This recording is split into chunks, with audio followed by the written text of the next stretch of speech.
Welcome to Suman TV Sircilla. ప్రస్తుతం మనం రాజన్న సిరిసిల్ల జిల్లాలో ఉన్నాము. ఇక్కడ ఉన్నటువంటి ఉపాధ్యాయులు సిరిసిల్ల నుంచి ఈ నెల 11, 12 జరిగే విద్యా వైజ్ఞానిక మహాసభలకు తరలి వెళ్తున్నారు. సిరిసిల్ల నుంచి బైక్ ర్యాలీ ద్వారా తరలి వెళ్తున్నారు. ఈ టీపీటీఎఫ్ రాష్ట్ర ఉపాధ్యక్షులు మనతో ఉన్నారు. వారి మాటల్లో తెలుసుకుందాం. అసలు టీపీటీఎఫ్ ముఖ్య ఉద్దేశం ఏంటి, మనం వారిని అడిగి మరిన్ని వివరాలు తెలుసుకుందాం. సార్ నమస్తే.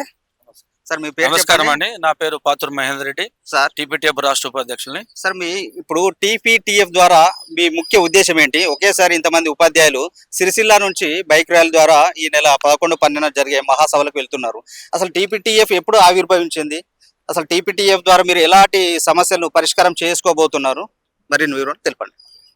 తెలంగాణ ప్రోగ్రెసివ్ టీచర్స్ ఫెడరేషన్ రాష్ట్ర శాఖ ఆధ్వర్యంలో రాష్ట్ర ద్వితీయ విద్యా వైజ్ఞానిక మహాసభలు ఈరోజు దానికి సంబంధించిన సన్నాహక సమావేశాల భాగంగా బైక్ ర్యాలీతో వెళ్ళడం జరుగుతూ ఉంది.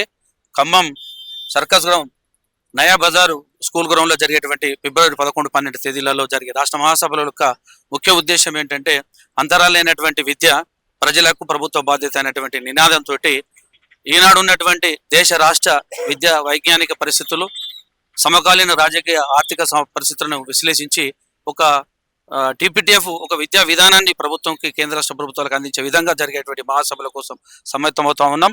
మరి తెలంగాణ ప్రోగ్రెసివ్ టీచర్స్ ఫెడరేషన్ అనేటువంటి సంస్థ సామాజికమైనటువంటి సంస్థ. ఇది హక్కుల కోసమో లేకపోతే ఆర్థిక లావాదేవీల కోసమో సర్వీసు విషయాల పట్ల కాకుండా సామాజిక దృక్పథంతో సమాజాన్ని జాగృతం చేస్తూ సమాజ స్థాపనలో క్రియాశీలకంగా ఉండటం టీపీటీఎఫ్ ఒక ముఖ్య లక్ష్యంగా ఈ సందర్భంగా మీకు తెలియజేస్తా ఉన్నాం. అంటే సార్, ఇప్పటికే 371 జీవో అనేది మరి అమలు అయిందా కాలేదా, మరి దాని గురించి మీరు అడిగింది నిజంగా ఈనాడు సగటు ఉపాధ్యాయుడు ఎదుర్కొన్నటువంటి ప్రధాన సమస్య. అది స్థానికతతో ప్రత్యేక రాష్ట్రం ఏర్పడేటువంటి స్థానికతను తుంగలో తొక్కి గత ప్రభుత్వం ఏదైతే ఉందో ఉన్న స్థానికతను కోల్పోయే దిశగా 317 ఒక జీవోని తీసుకొచ్చి భార్యాభర్తలు దూరం చేయడమే కాకుండా ఎక్కడికక్కడికి చిన్న విస్తరణ వేసినటువంటి ఘనత గత ప్రభుత్వం దక్కుతా ఉంది.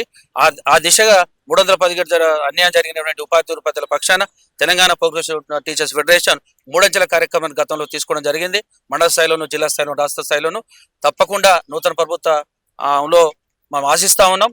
317 జీవోలో ఉండేటువంటి అసమానతను తొలగించి స్థానికతను, చదువుకున్నదాన్ని స్థానికత తీసుకొచ్చి, లేదా ఏ మేరకైతే సూపర్ న్యూమరల్ పోస్టులు కూడా సైతం క్రియేట్ చేసి మళ్ళా స్థానికతను పునరుద్ధరించి అన్యాయం జరిగినటువంటి భార్యాభర్తలకు కూడా తీవ్రమైన అన్యాయం జరిగింది. చాలా మంది ఆనాడు ఉన్నటువంటి ప్రభుత్వానికి వ్యతిరేకంగా కావచ్చు, ప్రగతిభవన్ ముట్టడి కావచ్చు, కోర్టును ఆశ్రయించడం కావచ్చు, ఇబ్బందులు పాలినటువంటి దిశగా నిజంగా ప్రభుత్వం కావాలనేటువంటి ఉద్దేశం చేతనే 317 జీవోని తీసుకొచ్చిందని చెప్పి ఈ సందర్భంగా తెలియజేస్తూ, ఇప్పుడున్నటువంటి ప్రభుత్వం కూడా తక్షణమే విద్యాపరమైన అంశాల పట్ల దృష్టి సారించి, మరి ముఖ్యమంత్రి గారి దగ్గరనే విద్యాశాఖ ఉంది, తక్షణమే మాకు ఇచ్చినటువంటి హామీ ఏదైతే ఉందో, మా రాష్ట్ర నాయకత్వానికి ఇచ్చిన హామీ ఏదైతే ఉందో తక్షణమే మేము సమీక్ష నిర్వహిస్తాం. సమీక్ష నిర్వహించి విద్యలో ఉన్నటువంటి సమస్యలను పరిష్కరించే దిశగా పోతాము. 317 మీరు అన్నటువంటి ప్రశ్నించినటువంటి న్యాయపరమైనటువంటి జీవో పట్ల సానుకూల దృక్పథంతో ప్రభుత్వం ఉంటుందని ఆశిస్తా ఉన్నాం. అంటే ఇప్పుడు ఈ సభకు 11, 12 జరిగే సభకు ఎవరెవరు అతిథులు వస్తున్నారు? మరి ఈనాడు ద్వితీయ రాష్ట్ర మహాసభలకు ముఖ్యంగా జాతీయ విద్యా హక్కుల వేదిక అధ్యక్షులు జగన్మోహన్ సింగ్ గారు ప్రారంభిస్తా ఉన్నారు. ఈ గొప్పనటువంటి 5,000 మందితో, సుమారుగా 5,000 మందితో నిర్వహించేటువంటి రాష్ట్ర ద్వితీయ విద్యా వైజ్ఞానిక మహాసభలకు గౌరవ ఉప ముఖ్యమంత్రి గారు బట్టి విక్రమార్క గారు, మంత్రులు పొంగులేటి శ్రీనివాసరెడ్డి గారు, తుమ్మల నాగేశ్వరరావు గారు, సీతక్క గారు కూడా హాజరవుతున్నారు. దాంతోపాటు అనేక మంది మేధావులు, జాతీయ అంతర్జాతీయ స్థాయిలో ఉన్నటువంటి మేధావులంతా కూడా విద్యాపరమైన అంశాలే కాదు, ఆర్థికపరమైన అంశాలు, మరి ఆర్థిక అసమానతలు, స్త్రీలపై వివక్షతో జరుగుతున్నటువంటి కార్యక్రమాలే కావచ్చు, విద్యా విధానాలే కావచ్చు, ఉన్నటువంటి పరిస్థితులు ఏంది, ఏ విధమైనటువంటి విద్యా విధానం మనం అనుసరిస్తే మరి అందరికీ అందుతుంది, అంతరైనటువంటి విద్య ఆ దిశగా ప్రజలను జాగృతం చేయడంతో పాటు ఒక డాక్యుమెంట్ రూపంలో మా విద్యా మహాసభల ద్వారా ప్రభుత్వానికి అందించే ప్రయత్నం మేము చేయబోతా ఉన్నాం. సార్ మీరు చెప్పండి, టీపీటీఎఫ్ ద్వారా మీ సమస్యలు పరిష్కరించుకోబోతున్నారా? తప్పకుండా. టీపీటీఎఫ్ అనేది 1947లో ఏపీటీఎఫ్గా ఆవిర్భవించి 1983 తెలంగాణ రాష్ట్రానికి వచ్చింది. అప్పటి నుండి ఒక ఫెడరేషన్గా, మొట్టమొదటి ఫెడరేషన్గా మేము అవిశ్రాంతంగా పోరాటాలు చేస్తూనే ఉన్నాం. మేము ఇప్పుడు కూడా ప్రభుత్వాన్ని ప్రశ్నిస్తూనే ఉంటాం. ఫెడరేషన్ అంటేనే ప్రశ్నించడం. ఈ దఫా విద్యా వైజ్ఞానిక మహాసభల ద్వారా ప్రభుత్వాన్ని ప్రశ్నిస్తాం, ఖచ్చితమైన సమాధానాలు తీసుకుంటామని మాకైతే ఆశాభావం ఉంది. ఈ సభలలో మాకు వక్తలు కూడా ఉన్నారు. కాసిం గారు కావచ్చు, నరసింహారెడ్డి గారు కావచ్చు, అదేవిధంగా వీక్షణం ఎడిటర్ వేణుగోపాల్ గారు కావచ్చు, అదేవిధంగా బుర్రా రమేష్ గారు భోపాల్ ప్రొఫెసర్ గారు కావచ్చు, ఈ విధంగా ఎంతో మంది మేధావులు వచ్చి అక్కడ వారి సభల పట్ల ఇప్పుడున్న శాస్త్రీయ దృక్పథం పట్ల ప్రసంగిస్తారు. అదేవిధంగా అక్కడ ఒక బహిరంగ సభ ఏర్పాటు చేయబోతున్నాం. దాంట్లో కోదండరాం సార్ వస్తారు, విమలక హాజరవుతారు, సంధ్య గారు హాజరవుతారు, గుమ్మడి నరసయ్య గారు హాజరవుతారు. ఇట్లా వివిధ రంగాల్లో నిష్ణాతులైన వాళ్ళు వచ్చి దిశానిర్దేశం చేస్తారు. మేము విద్యా వైజ్ఞానిక పరంగా నేర్చుకోవడమే కాకుండా ప్రభుత్వ పెద్దలు వస్తున్నారు కాబట్టి ఖచ్చితంగా వారి నుంచి స్పష్టమైన సమాధానం తీసుకొని మేము మా సమస్యలను సానుకూల దృక్పథంతో సాధింపజేసుకుంటామనే ఆలోచనతో అయితే ఉన్నాం. మీ బిల్లులు ఇట్లా పెండింగ్ ఉన్నాయి కదా, ఎట్లా అంటే ఈ బిల్లులను ఏ రకంగా చెల్లిస్తే బాగుంటాయి? ట్రెజరీ ద్వారానా లేకపోతే ఇంకా వేరే రకంగా? గతంలోనైతే మనకు బిల్లులు ఏ నెల కూడా పెండింగ్ లేకుండా వచ్చేవి. ఎప్పుడైతే ఈ కుబేర్ ప్రవేశపెట్టారో, ఈ కుబేర్ అంటే చాలా బాగుంటుందని మేము ఆశించినాం. కానీ ఇప్పుడు ఈ కుబేర్ లో వాళ్ళు ఆపేస్తే ఆ బిల్లులు అప్పటికప్పుడు ఆగిపోవచ్చు. సంవత్సరాల తరబడి కూడా బిల్లులు రాని పరిస్థితి ఉంది. మాకు ఈ కుబేర్ పెట్టినా ఇంకొక విధానం పెట్టినా ఎప్పటి బిల్లులు అప్పుడు స్పష్టంగా మాకు చెల్లించే విధంగా ఉండాలి తప్ప వచ్చే విధానాలు బిల్లులను ఆపేసి ఉపాధ్యాయుల్ని ఉద్యోగస్తుల్ని కష్టపెట్టే పద్ధతిలో ఉండకూడదు. ఒక సంవత్సరం వచ్చిన బిల్లులు వచ్చే సంవత్సరం ఆర్థిక సంవత్సరం అయిపోయినా అవి మాకు పాస్ కావట్లేదు. దానివల్ల మళ్ళీ కొత్తగా బిల్లు చేయాల్సిన పరిస్థితి వస్తుంది. ఎవరైనా అర్జెంటుగా ఉండి వాళ్ళ కుటుంబ అవసరాల కోసమే కొన్ని చేసుకుంటారు, జీపీఎఫ్ కావచ్చు, జిఎల్ఐ కావచ్చు, అట్లాంటి సర్దుబాట్ల కోసం అప్లై చేసుకుంటారు. వాటిని కూడా చెల్లించలేని పరిస్థితిలో ప్రభుత్వాలు ఉన్నాయి.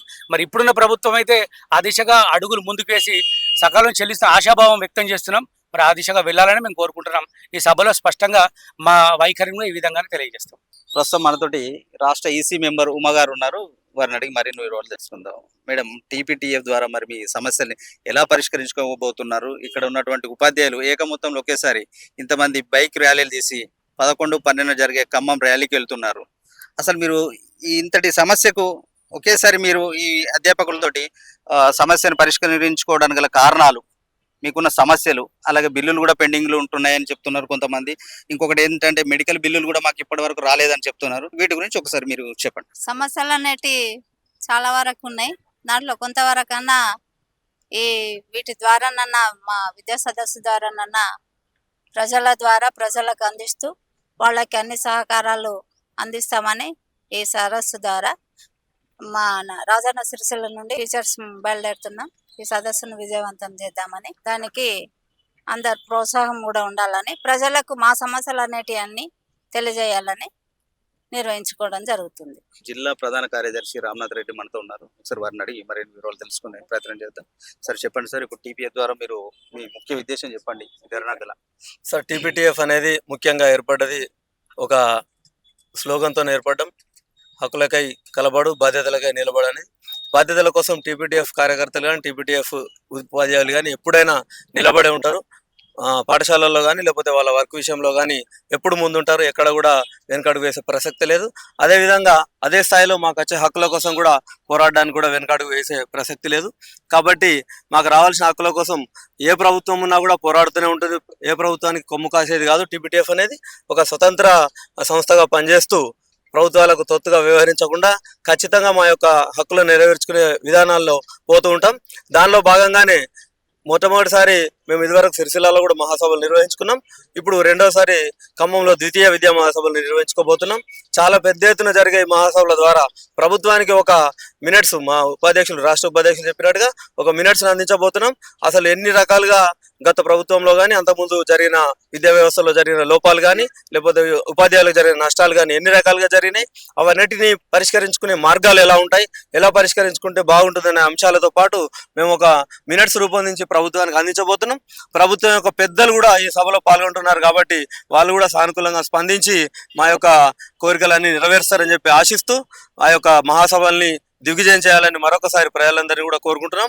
ఉపాధ్యాయ మిత్రులందరికీ కూడా పెద్ద ఎత్తున హాజరై ఈ సభలు విజయవంతం చేయాలని కోరుకుంటున్నాం. ఇప్పటికే ఇక్కడ ఉన్నటువంటి ఉపాధ్యాయులు మనకు ఏం చెప్తున్నారంటే టీపీటీఎఫ్ అనేది 1947లో ఏపీటీఎఫ్ ఆవిర్భవించి 1983లో టీపీటీఎఫ్ గా ఉండడం జరిగింది. ఈ సందర్భంలో ఉపాధ్యాయుల సమస్యల పరిష్కారం కోసం ఖమ్మంలో జరిగే విద్యా వైజ్ఞానిక మహాసభలకు ఇక్కడ నుంచి కె బాలచందర్ రాష్ట్ర కౌన్సిల్ మెంబరు పిలుపు మేరకు ఇక్కడ నుంచి ఉపాధ్యాయులు బైక్ ర్యాలీ ద్వారా తరలి వెళ్ళడం జరుగుతుంది. ఈ నేపథ్యంలో వారికి ఉన్న సమస్యలు ఏంటంటే 317 జీవోను పరిష్కరించుకోవాలని, అలాగే పెండింగ్ లో ఉన్న బిల్లులు కానీ, తర్వాత మెడికల్ బిల్లులు కానీ ట్రెజరీ ద్వారా చెల్లించాలని చెప్పి తమకున్నటువంటి సమస్యలను పరిష్కారం కోసం తరలి వెళ్ళనున్నారు సిరిసిల్ల నుంచి. కెమెరా పర్సన్ విజయ్తో సతీష్, సుమన్ టీవీ, సిరిసిల్ల.